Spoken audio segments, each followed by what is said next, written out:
So yeah, you wish that people would have acted differently. Well, they didn't. So when you're dealing with that sort of situation where you're wishing that yourself or others would have acted differently, you know how I usually teach in my spiritual things of, visualizing what you want, focusing on what you're creating. Focus on what you want and don't ever focus on what you don't want, and creating reality and shifting timelines. But when a trauma comes up, when something comes up that triggers you and you're sitting in that energy and just feeling it, your greatest tool is logic. And so look at it for who and what really, really happened.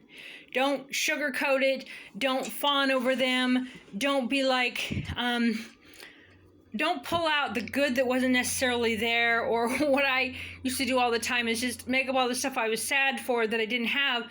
And then my spiritual advisor would remind me that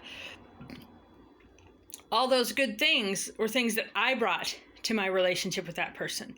They were things that I did as a child. They were things that were me, and I still have me. It wasn't nothing to do with that person I had romanticized in my head.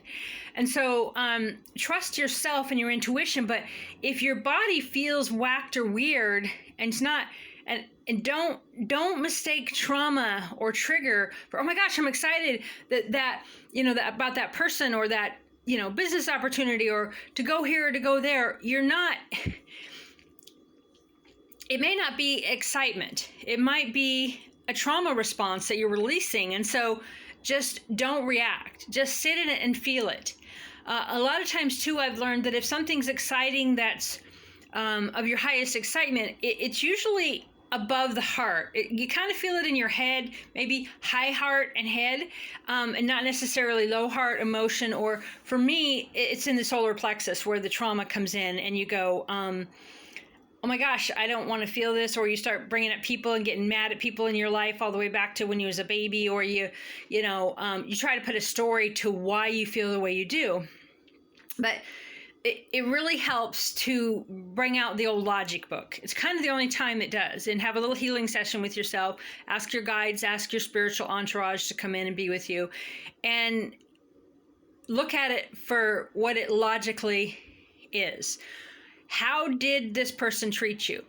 How were your parents really? What logically happened? Instead of the emotion that went with it, well, what did they do? And then you can rationalize. You don't need to rationalize your pain, but it lets you know your belief system now as to who you draw into your life, who you allow into your life, and who you just don't want into your life.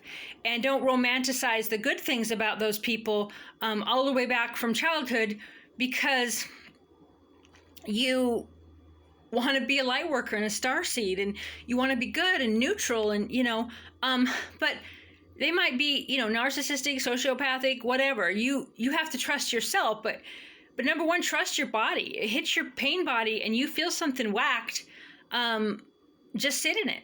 If it takes an hour, yay. A day, yay.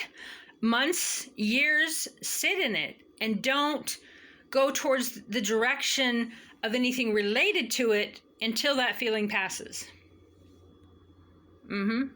That's how you move to the timeline you really want, and not one that's just trauma bonding or attracting from past experiences and the past you. You don't really know what the you right now is feeling about something when your body is releasing what you felt in the past. So you have to just feel it until the tank's empty. I know, right?